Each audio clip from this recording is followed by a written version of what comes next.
Le livre d'Omni. Voici, elle arriva que moi, Omni, ayant reçu de mon père, Jarom, le commandement d'écrire quelque peu sur ces plaques pour préserver notre généalogie. C'est pourquoi je voudrais que vous sachiez que, pendant ma vie, j'ai beaucoup combattu par l'épée pour empêcher mon peuple, les Néphites, de tomber entre les mains de ses ennemis, les Lamanites. Mais voici, je suis personnellement un méchant homme, et je n'ai pas gardé les prescriptions et les commandements du Seigneur comme j'aurais dû le faire. Il arriva que 276 ans étaient passés et nous avions eu beaucoup de périodes de paix. Et nous avions eu beaucoup de périodes de grande guerre et de grande effusion de sang. Oui, en bref, 282 ans étaient passés, et j'avais gardé ces plaques selon les commandements de mes pères, et je les ai confiés à mon fils Amaron, et je finis. Et maintenant, moi, Amaron, j'écris les choses que j'écris, qui sont peu nombreuses, dans le livre de mon père. Voici, il arriva que 320 ans étaient passés, et la partie la plus méchante des Néphites fut détruite. Car le Seigneur ne voulut pas souffrir après les avoir fait sortir du pays de Jérusalem, et les avoir gardés et empêchés de tomber entre les mains de leurs ennemis. Oui, il ne voulut pas souffrir que les paroles qu'il avait dites à nos pères ne fussent pas confirmées, celles qui disaient « Si vous ne gardez pas mes commandements, vous ne prospérerez pas dans le pays. » C'est pourquoi le Seigneur les châtia par un grand jugement, néanmoins il épargna les justes pour qu'ils ne périssent pas, mais les délivra des mains de leurs ennemis. Il arriva que je remis les plaques à mon frère Shémish. Maintenant moi, Shémish, j'écris le peu de choses que j'écris dans le même livre avec mon frère, car voici j'ai vu que la dernière chose qu'il a écrite, il l'a écrite de sa propre main, et il l'a écrite le jour où il me les a remises. Et c'est de cette manière que nous tenons les annales, car c'est selon les commandements de nos pères, et je finis. Voici, moi, Abinadom, je suis le fils de Shémish. Voici, il arriva que je vis beaucoup de guerres et de querelles entre mon peuple, les Néphites, et les Lamanites, et moi, de ma propre épée, j'ai ôté la vie à beaucoup de Lamanites en défendant mes frères. Et voici les annales de ce peuple sont gravées sur des plaques qui sont détenues par les rois, selon les générations, et je n'ai connaissance d'aucune révélation, sauf de ce qui a été écrit, ni d'aucune prophétie. C'est pourquoi ce qui est écrit suffit, et je finis.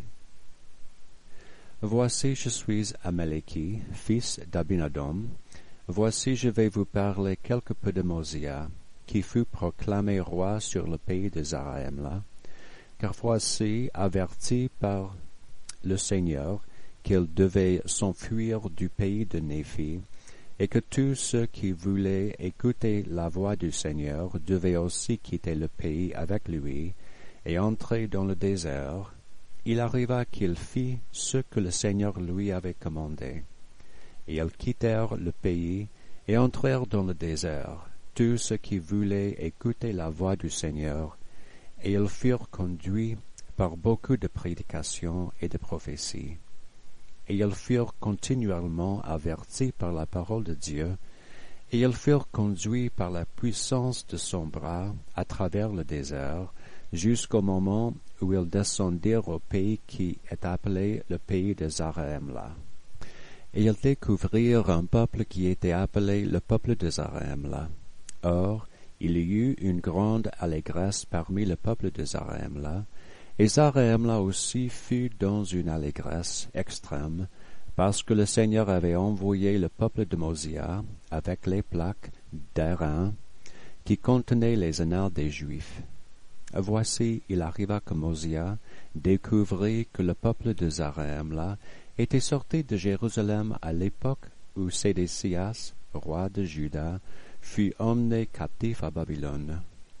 et ils voyagèrent dans le désert, et furent amenés par la main du Seigneur de l'autre côté des grandes eaux, au pays où Mosia les découvrit. Et ils y demeuraient depuis ce temps-là. Et au moment où Mosia les découvrit, ils étaient devenus extrêmement nombreux.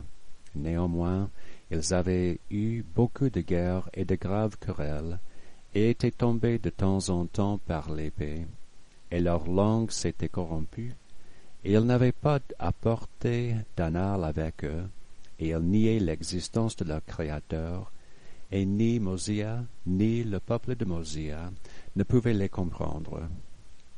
Mais il arriva que Mosia leur fit enseigner sa langue, et il arriva que lorsque la langue de Mosia leur eut été enseignée, Zarahemla donna la généalogie de ses pères, selon sa mémoire, et elle est écrite, mais pas sur ces plaques-ci.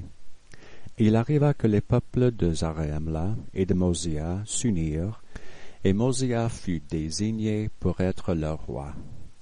Il arriva que du temps de Mosia, qu'une grande pierre portant des inscriptions gravées lui fut apportée, et il interpréta les inscriptions gravées par le don et le pouvoir de Dieu, et elle racontait l'histoire d'un certain Coriantumbre et de ceux de son peuple qui avaient été tués.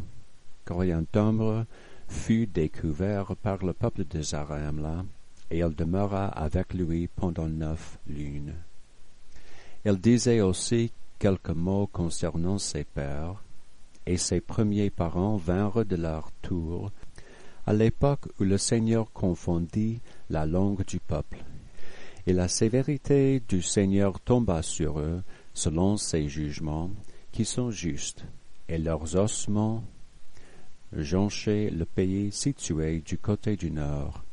Voici, moi, Amaleki, je suis né du temps de Mosia, et j'ai vécu assez longtemps pour voir sa mort, et Benjamin, son fils, règne à sa place. Et voici, j'ai vu, du temps du roi Benjamin, une grande guerre et une grande effusion de sang entre les Néphites et les Lamanites. Mais voici, les Néphites prirent fortement l'avantage sur eux, oui, de telle sorte que le roi Benjamin les chassa du pays de Zarahemla. Il arriva que je commençais à être vieux, et n'ayant pas de postérité, et sachant que le roi Benjamin est un homme juste devant le Seigneur, c'est pourquoi je lui remettrai ces plaques, exhortant tous les hommes à venir à Dieu, le Saint d'Israël, et à croire aux prophètes, et aux révélations et au ministère d'anges, et au don de parler en langue, et au don d'interprétation des langues, et à tout ce qui est bon, car il n'est rien de bon qui ne vienne du Seigneur, et ce qui est mauvais vient du diable. Et maintenant, mes frères bien-aimés, je voudrais que vous veniez au Christ, qui est le Saint d'Israël, et preniez part à son salut et au pouvoir de sa rédemption.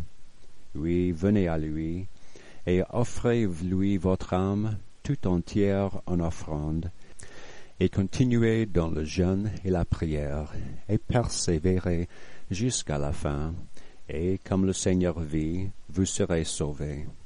Et maintenant je voudrais parler quelque peu d'un certain nombre d'hommes qui montèrent dans le désert pour retourner au pays de Néphi, car il y en avait un grand nombre qui désiraient posséder le pays de leur héritage. C'est pourquoi ils montèrent dans le désert, et leur chef étant un homme fort et puissant, et un homme au cou roide, c'est pourquoi il provoqua une querelle parmi eux, et ils furent tous tués dans le désert, sauf 50, et ils revinrent au pays de Zarahemla. Et il arriva qu'ils en prirent aussi d'autres en nombre considérable, et entreprirent de nouveau leur voyage dans le désert. Et moi, Amaleki, j'avais un frère qui alla aussi avec eux, et depuis lors je ne sais plus rien d'eux, et je suis sur le point de me coucher dans la tombe, et ces plaques sont pleines, et je finis de parler.